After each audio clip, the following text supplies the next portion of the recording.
Greetings, everyone. Work for Erlang Solutions. We put these conferences on. First question is, how many people in the room are using Elixir?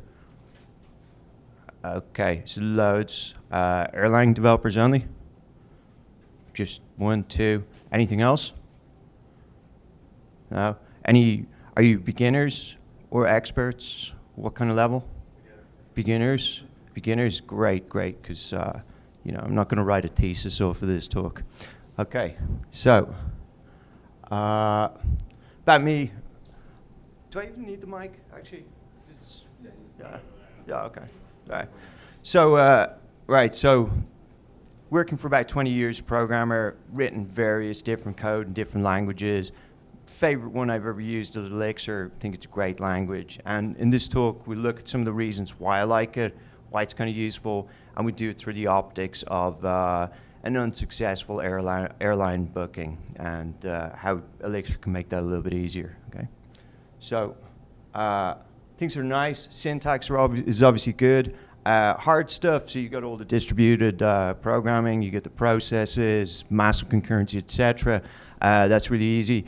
And the easy stuff is also easy, so you don't have to deal with a crazy type system or weird abstractions or whatever. It's a very straightforward, simple syntax. It's quite easy stuff. A lack of drama. It has actually, Elixir has kind of become boring recently, not in the sense that it's not interesting to use anymore, but in terms of there are no major changes to the syntax or how it works. If you're learning it, it stays pretty stable. You may get a couple extra features, but you don't have broken backward compatibility and stuff like that to deal with, okay? And it doesn't crash so much. Whoops. So, okay. So, there's a couple of objectives of this talk. First, an opportunity to moan about being double charged, which is always annoying, and mix it into a tech talk as well. Analysis of my opinion of why this system might have double charged me, and a couple of techniques for building a more reliable system, not double charging people, and monitoring for system malfunction as well. So the basics of this are go onto a travel booking website. I have to fly to London the next day. I go on. I try to select the flight. Despite the use of cookies all over the internet for tracking people, they don't seem to be used for remembering things like what flight you'd selected on what dates. And go through it a couple of times. It gets reset. I eventually go to do the booking. I put in my credit card details. All of that is cool. The booking should be going through. At this stage, they introduce me to their customer loyalty scheme, which promptly crashes. I can't get back onto the website, and I attempt to repeat the booking process. So let's presume that there's something wrong with some cookies, some tracking cookies, or one of the 20 JavaScripts that get inserted into the page. So I start off with a fresh browser, decline the loyalty scheme this time around. Use the same name, the same email on the credit card, and they use their own credit card fulfillment system, so not reaching out to a third provider. It's all done in-house, okay? And wait for the booking confirmation. So I do receive a booking confirmation, and that's good, okay? However, I do receive another booking confirmation as well, just a couple of minutes later for the first transaction that I tried to put through their system. So, you would imagine it's not possible. It's the same person, it's the same flight, it's the same time, it's the same credit card details, etc. But for some reason, they've allowed it to go through, okay? So, call their help desk, waste of time. And just give me 1 second, sorry. Because just like Corey O'Daniel, I've actually used Dexet and I messed something up. He's at the back of the room laughing at me.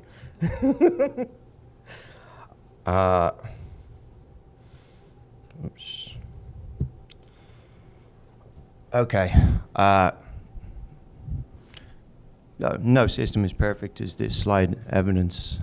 So what could we improve? So the 4 things that we can improve, unless you're using binoculars there at the back, are the error detection notification, fault tolerance, so handling errors, whether it's like connecting to the database or whatever, and session storage. Obviously, sessions are tricky, and they're an area where there's a lot of problems with scalability, and prevent double billing. So basically, processing the same order twice. Okay, so it's an ideal booking system. So user makes a booking, the website processes the booking, sends it through to some kind of back end, writes it to a database, bills the card through a payment provider. If that's successful, flags the transaction as complete. You got a parallel process. The back end sends back to the website that the transaction looks good. You send an email through the email server, etc. This is pretty normal stuff. Like, you've got some database constraints in there as well, presumably. Unique keys on the combination of the person who's booking, their identity, the date, and the flight, okay? But evidently, it's not in play.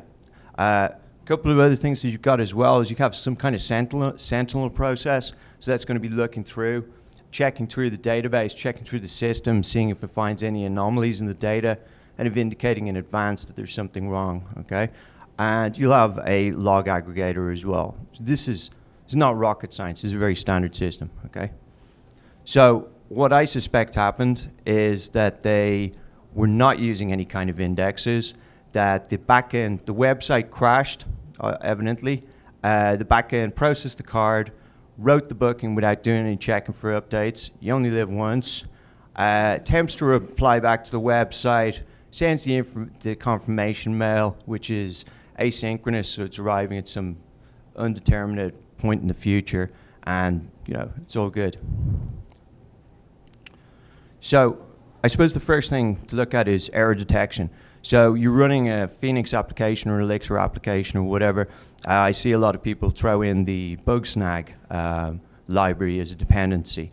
Looking at it, it looks pretty decent. It captures errors or process crashes across the entire system, and then it sends it up to the Bugsnag service, and you've got like these logs, and you can look through them and everything.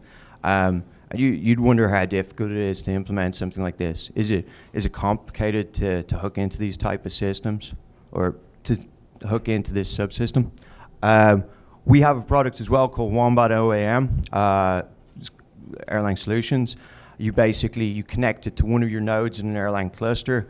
It's kind of like a car diagnostics kit or whatever. You plug it in, does a load of checks, interrogates various systems, libraries, ETS tables, etc. And we'll give you a kind of report. This system, it looks like it's having a problem because you're running too many processes. This process is broken and it's built up a huge queue. Some basic heuristics. Or you could write your own global handler and do something with that. Okay. So how complicated is that to do in Elixir? Okay. So here's the drum roll. The global error handler implementation is basically this size. What it is it's a gen event, a behavior. You plug it in, you implement one method. In this case, you get the logger error, and it's just printing out the crash reports. You could send it to a HTTP server, wherever you want. It's very, very trivial stuff, okay? Here it is in practice. So you add it in. So it's Erlang syntax, you're going to have to deal with it a little bit. Add the report handler, the global handler. In this example, because I'm running an IEX, I set the trap exit signals flag on the current process, which is the IEX REPO, and spawn off a process which will raise an exception or terminate. You can see it there, it's running, terminates, and in this case, it just logs to the console. That can go anywhere. Not difficult, okay? So the next thing is fault tolerance. So how do you deal with when you're writing microservices applications, and you're obviously, when you're writing monoliths, you can just make calls. You know that different parts of your system are going to be running in the same virtual machine. It's very easy to deal with. You can use standard error handling and whatnot. What if you're reaching out to a microservice, be it a HTTP microservice or your database or whatever?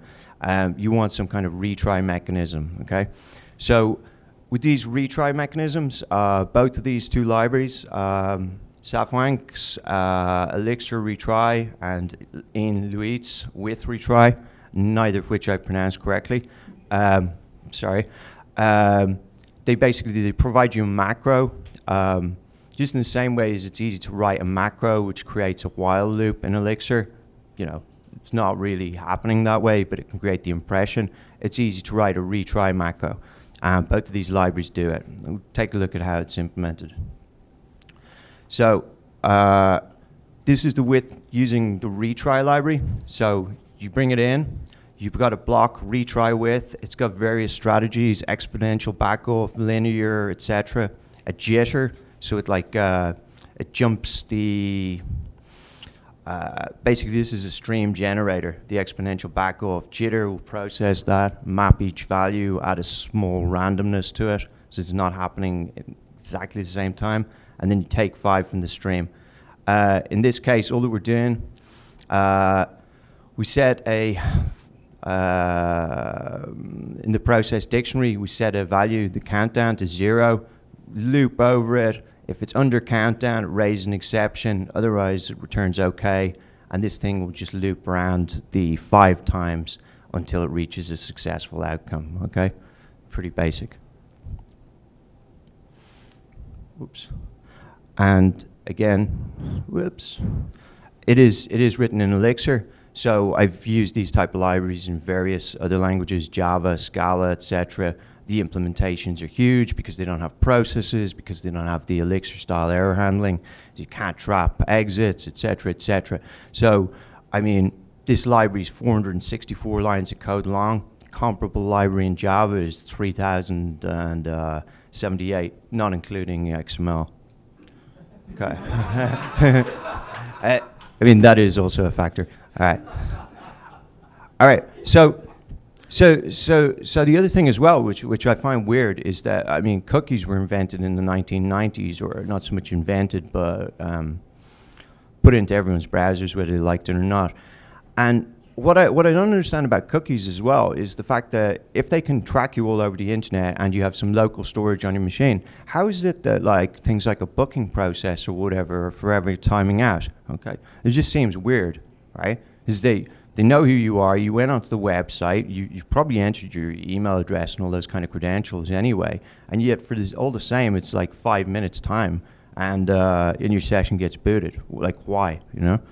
So the first thing we look at is, and this is in the context of Phoenix, which is really Plug, which is the library underneath Phoenix that does this stuff.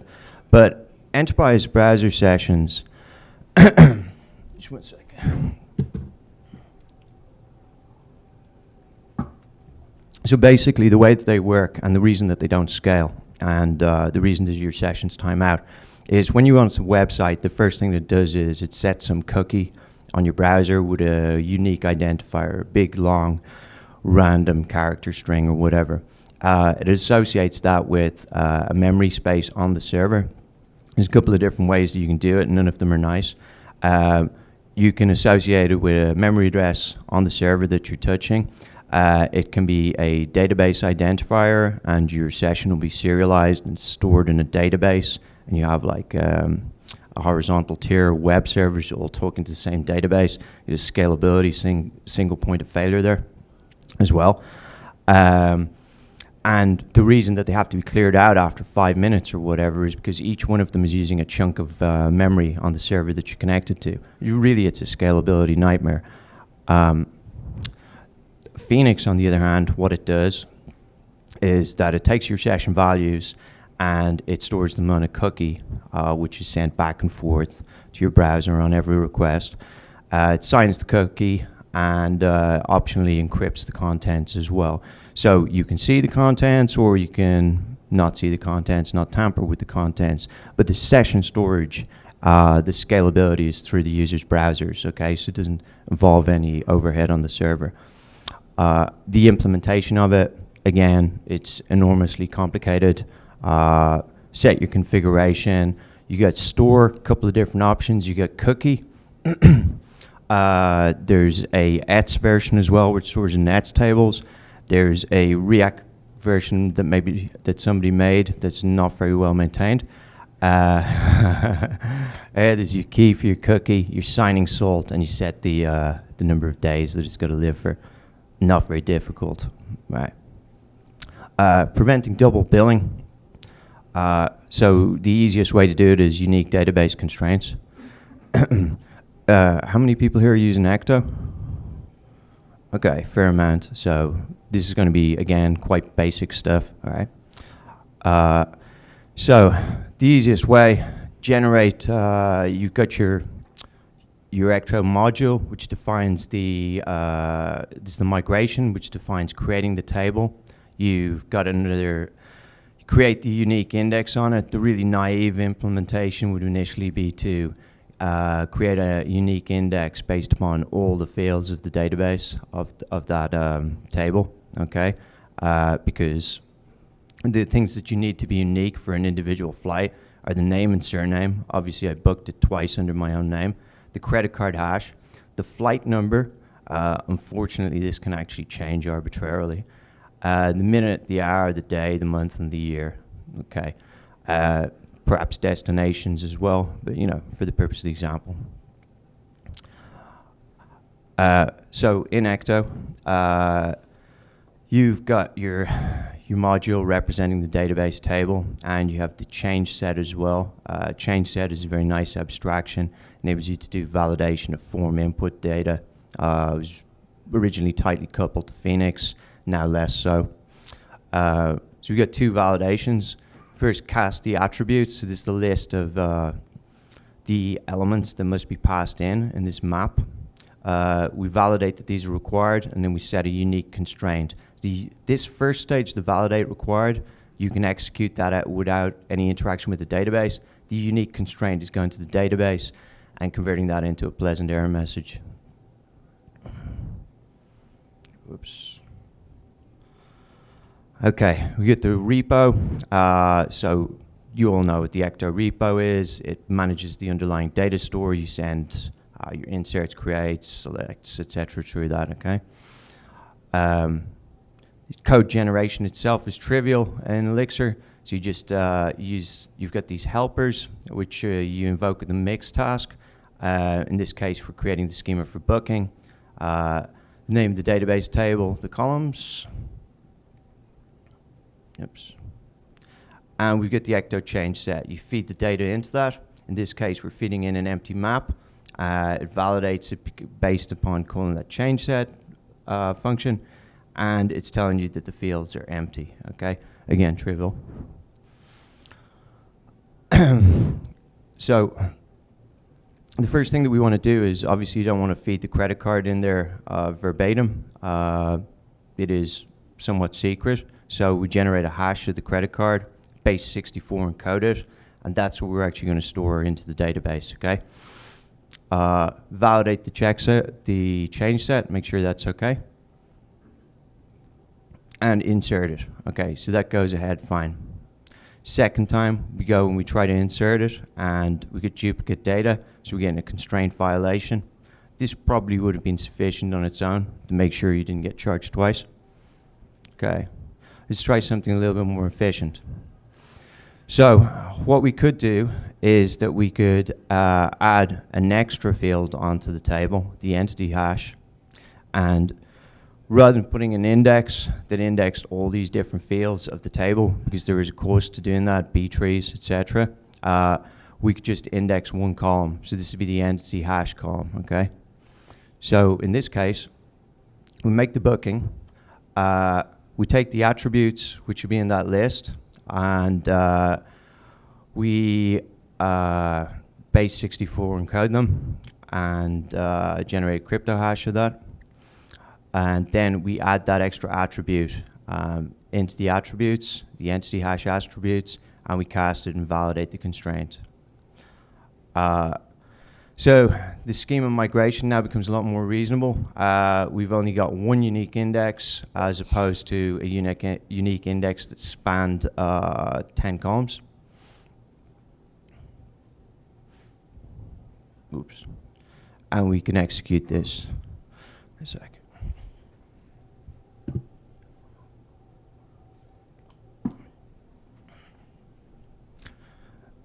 Okay, so in this, we're running a change set. Okay, generate the map, valid change set, put that in, repo insert. It works fine.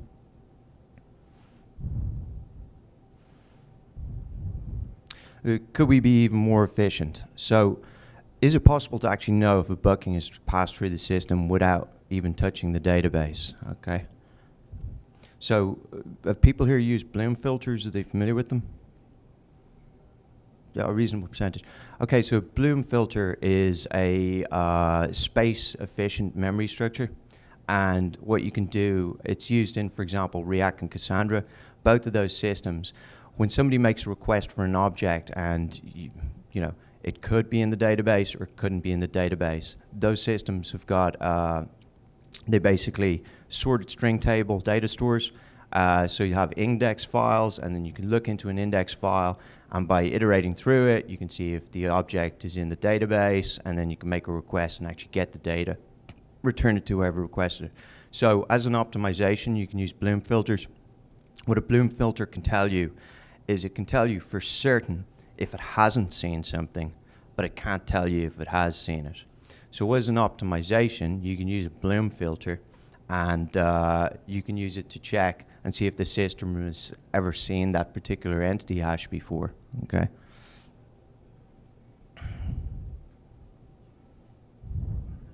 Oops. So the library you're looking at here is BloomX. It's a Bloom filter implemented entirely in Elixir. Doesn't use any native code or whatever. Using it is pretty trivial. In this case, we just use a gen server. Instantiate onto the stack of the gen server, BloomX scalable, set that up, and then we've basically got to implement two things: handle call, which is the synchronous invocation, and handle cast, which is the asynchronous. So when adding, we go async, and when reading it, we go sync. And then we got two helper functions there as well: add element and exist element, and they perform the appropriate calls. In this case, cast, and in this case, call. Add the gen server to the supervision tree. So we've got our Erlang repo, that's our Ecto repository. We get the Bloomer as well. And we're testing it. So we fire up the system. We add in some value into the Bloomer just to exists, add the input, look at the supervisor, which children has got, kills the supervisor recreates the Bloomer. Okay. We could also add it into the storage module. So in this case, we got a change set, and into the change set, you could either in the change set or before it, you could add a check-in to see if the entity existed, log that somewhere.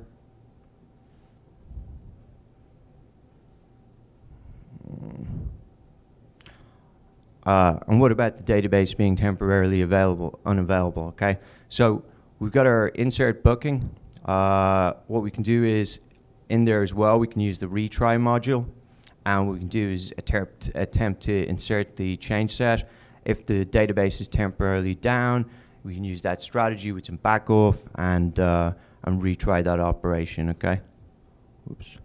Okay, so here it is in practice. We got a tmux session running. On the bottom screen, I kill the Postgres instance. In top screen, I insert the booking. It's trying. I managed to get back and restart the instance. Booking has gone through the system. So with Elixir, this is very trivial. On a Java system, who knows what would happen? You'd have some kind of exhaustion, or maybe it would just blindly retry. You would have a thread pool. You have a finite number of threads in the system, difficult to implement, trivial in this.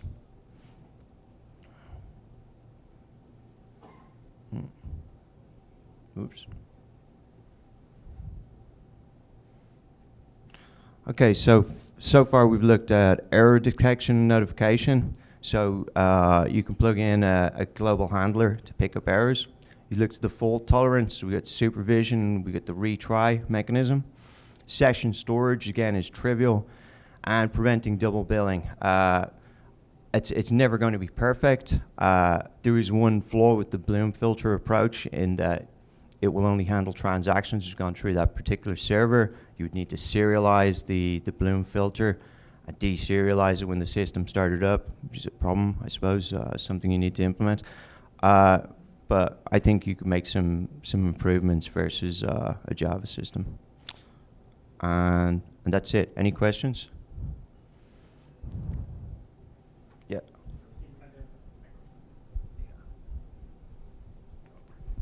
You may have mentioned this just so I was clear. With the Bloom filter, you were just basically, all it's good for is just to see if it definitely will tell you if it has not seen it, and then that's your flag. If it hasn't, it's good to go through, and if it isn't sure, then maybe you need to add some extra checking on top of that. Yeah, it's a strange thing. It will definitely tell you it hasn't seen something, but it can't say, like, maybe I have, Thank you. Yeah, I mean, it's something that is useful as well, you could add it into a message queuing mechanism or something like that, but it does have the problem of distributing the Bloom filters. That's another thing that could be an issue. How do you do a distributed Bloom filter? Actually, it'd be quite easy in Elixir. Hey, no big deal. Anyone else? All right, thank you very much.